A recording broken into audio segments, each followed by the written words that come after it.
할렐루야. 네, 광교회 성도 여러분. 지금은 10월 28일 수요일 새벽 예배 시간입니다. 우리 함께 사도신경으로 우리의 신앙 먼저 고백하겠습니다.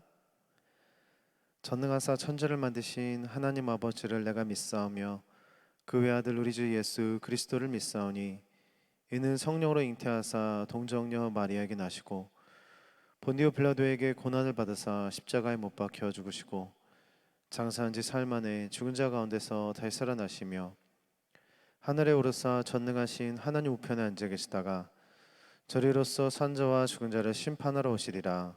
성령을 믿사하며 거룩한 공예와 성도가 스로통하는 것과 죄를 사해 주시는 것과 몸이 다시 사는 것과 영원히 사는 것을 믿사옵나이다. 아멘. 이 아침에 우리가 함께 읽으실 하나님의 말씀은 시편 3편 4절에서 시편 6절까지의 말씀입니다. 시편 3편 4절에서 10편 6절까지 말씀 읽으신 후에 잠시 말씀 들으시면 되겠습니다. 오늘은 시편 8편에 나와 있는 말씀을 가지고 잠시 말씀을 전하는 시간을 갖도록 하겠습니다. 우리 성도님들 요즘 어떻게 잘 지내고 계십니까? 우리 성도님들 행복이라고 하면 어떤 장면이 떠오르실까요? 행복하면은 떠오르는 장면. 우리가 흔히 행복할 것이다, 행복하다라고 한다면 뭔가 미래적으로 생각이 들기도 합니다. 그래서 언젠간 행복해지겠지, 언젠간 내가 성공하겠지, 언젠간 내가 좀 잘 살게 되겠지, 뭔가 그때 행복이 있을 것이다 라고 생각을 하고, 그래서 행복하면은 멀리 떨어져 있는 것 같고, 또 행복하면은 뭔가 성공하거나 지금의 내 모습과는 좀 더 발전된 모습이라던가 이렇게 행복을 생각할 수가 있습니다. 그러나 잠시 우리가 행복하면 떠오르는 장면은 뭘까라고 생각하면 사실은 굉장히 가까운 곳, 그리고 우리 생활 속에 있다라고 생각이 드는데요. 제가 우리 제자반, 군사반 이렇게 성도님들과 함께 대화 나눌 때 언제 행복하세요? 행복하면 어떤 장면이 떠오르세요? 라고 할 때 거의 대부분의 우리 물론 여성 집사님들에게 많이 여쭤봤지만 대부분은 이제 가족과 함께 있는 시간을 말씀을 드렸습니다. 거의 대부분이 가족과 함께 식사하는 시간, 아니면 언제 여행 갔다 왔었던 시간, 이런 것들이죠.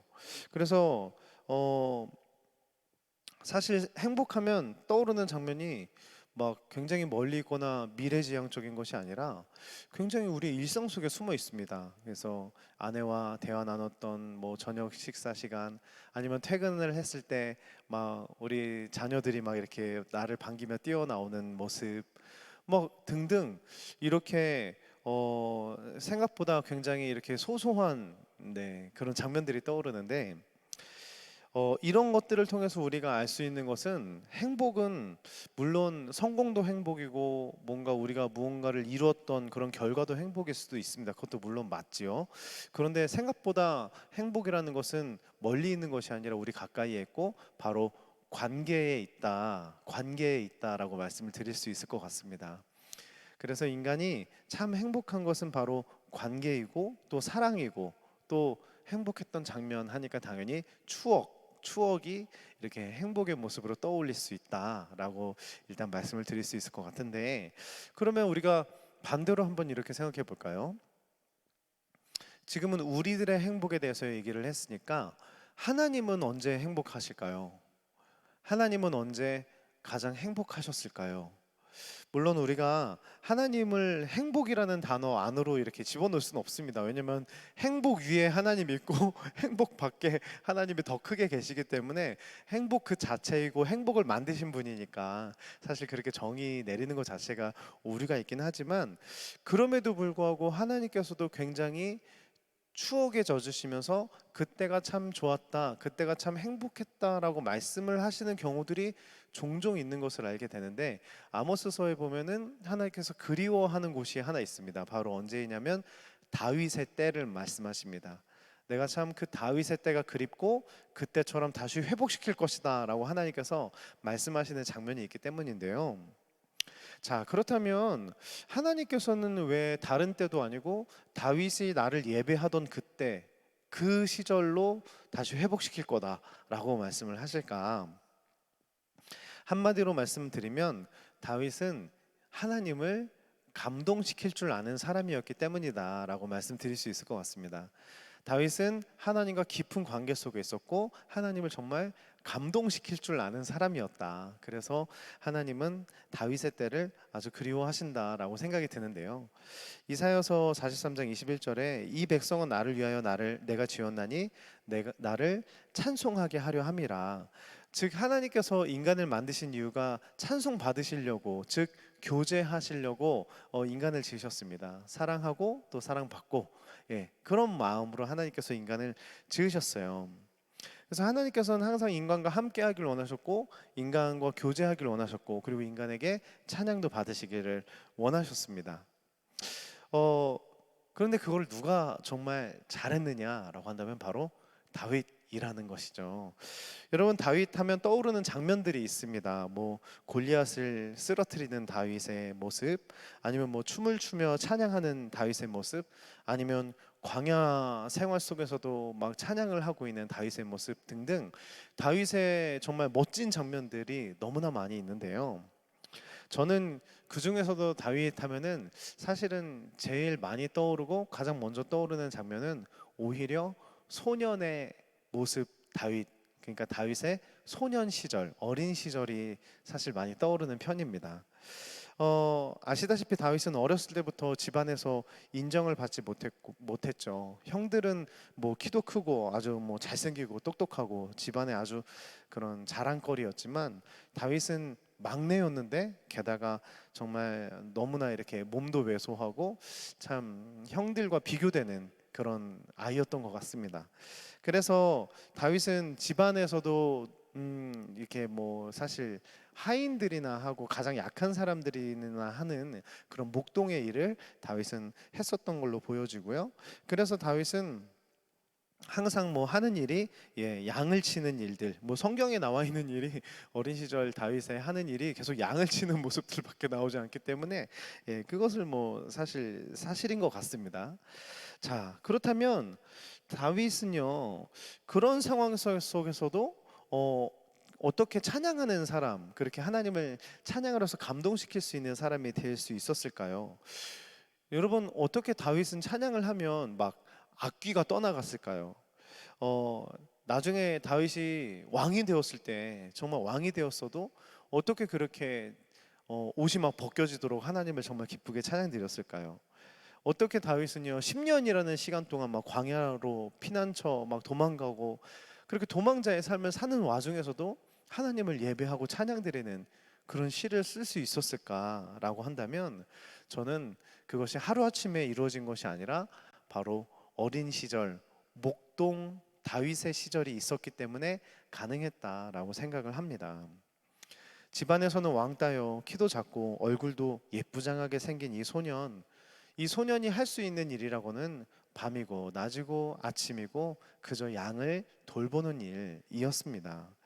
네, 그렇습니다. 그는 아침부터 저녁까지 양을 치는 일을 했다는 것이고요. 목자, 즉 양을 치는 그 일이 절대로 쉬운 일이 아니고요. 굉장히 이렇게 자기 시간도 없고 계속해서 양을 돌봐야 하는 그런 일이라고 합니다.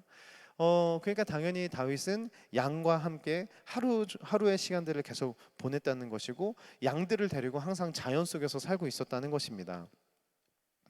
그러면서 아마도 다윗은 그 어린 시절부터 그 대자연 속에서 하프를 키면서 시를 써내려가고 그 시로 하나님을 찬양했을 것입니다. 그래서 큰 그늘, 나무 그늘 아래 앉아서 해 지는 저녁 노을을 바라보면서 그는 시를 썼고 그 시가 바로 여호와 우리 주여 주의 이름이 어찌 그리 아름다운지요.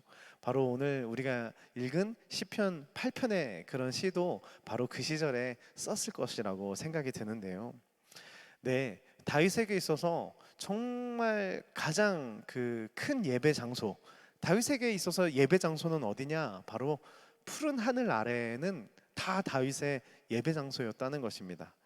그리고 시원한 바람이 부는 그 언덕 위가 바로 다윗이 항상 하나님을 예배하던 찬양하던 그 장소였다는 것입니다. 그래서 그는 매일마다, 매일 아침마다, 매일 저녁마다 하나님을 생각하고 하나님과 대화했다는 것이죠. 그래서 그는 시편 92편에 이렇게 말합니다. 아침에는 주의 인자하심을, 밤에는 주의 성실하심을 내게 베푸심이 좋습니다. 그는 시편 63편에 또 이렇게 고백합니다. 주님, 제가 침상에 눕기 전에 주님을 생각하고 있습니다. 그는요, 항상 찬양을 했고 그의 찬양은 항상 하나님과의 깊은 교제요, 대화요, 사랑 표현이었다라는 것입니다. 네, 그는요, 정말 오랜 시간 동안 혼자만의 시간을 통해서 하나님을 예배드리는 그 기쁨, 그 즐거움을 누구보다도 잘 알았었던 예배자였다는 것입니다. 그래서 그가 나중에 어른이 되어서도, 심지어 큰 왕이 되어서도, 심지어는 10년 동안 도망자 생활을 하면서도 이런 주옥과 같은 시와 주옥과 같은 찬양을 드릴 수 있었던 이유는 바로 그가 얼굴과 몸은 나이를 먹었지만 항상 어린 시절에 그 하나님을 예배했던 그 예배의 중심된 마음은 어른이 돼도 노인이 돼도 간직하고 있었기 때문에 그가 항상 하나님 앞에서 엎드리는 자로 살았고 하나님과 교제하는 자로 삶을 살았고, 그래서 하나님께서는 다윗을 보면서 내 마음에 합한 자다라고 말씀을 하시는 것 같습니다.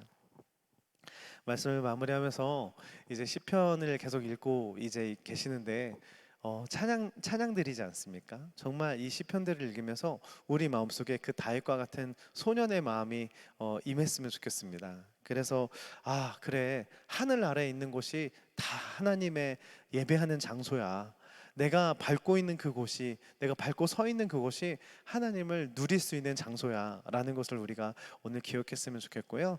그래서 우리가 할 수 있다면 정말 하루의 시간 속에서 순간순간마다 기억날 때마다 하늘을 보고 하나님이 지으신 만물을 보고 또 하나님이 나에게 허락하신 이 시간들을 아껴서 하나님과 깊은 교제를 나눌 수 있는 그런 다윗과 같은 예배자로서 오늘 하루 그렇게 충만하게 보내셨으면 좋겠습니다. 네, 그러면 우리 제가 잠시 기도하고 주기도문함으로 수요 새벽 예배 마치도록 하겠습니다. 사랑하는 하나님, 그렇습니다. 다윗이라는 참 존경스러운 이 인물이 그렇게 멋진 인생을 살 수 있었던 그 중심의 그 시작은 바로 어린 시절 소년 다윗의 시절이 있었기 때문이라고 오늘 말씀을 통해서 함께 나눴습니다. 그는 하늘 아래에 있을 때마다 하나님을 예배했고 그는 남들이 하기 싫어하는 양을 치는 일을 하면서도 하나님을 묵상하고 찬양드리며 여호와가 나의 목자시다라고 고백했습니다. 지금 우리의 삶도 많이 바쁘고 그래서 하나님을 묵상하는 시간이 많이 없습니다. 하지만 하늘 우리가 생각날 때마다 하늘 아래에 있을 때마다 땅 위에 서 있을 때마다 하나님의 인자하심을 하나님의 성실하심을 우리가 잊지 않고 기억하게 하여 주셔서 아침에 깰 때 그리고 밤에 눈을 감을 때마다 하나님의 인자와 하나님의 성실하심을 매일마다 맛볼 수 있는 우리가 될 수 있도록 주님 축복하여 주시옵소서. 우리 주님 모든 영광 올려드리고 감사드리며 사랑드리며 예수님의 이름으로 기도드립니다. 아멘. 하늘에 계신 우리 아버지여, 이름이 거룩히 여김을 받으시오며 나라가 임하옵시며 뜻이 하늘에 이루어진 것 같이 땅에서도 이루어지리이다. 오늘날 우리에게 일용할 양식을 주옵시고 우리가 우리에게 죄진 자를 사해준 것 같이 우리의 죄를 사해 주옵시고 우리를 시험에 들게 하지 마옵시며 다만 악에서 구하옵소서. 대개 나라와 권세와 영광의 아버지께 영원히 있사옵나이다. 아멘.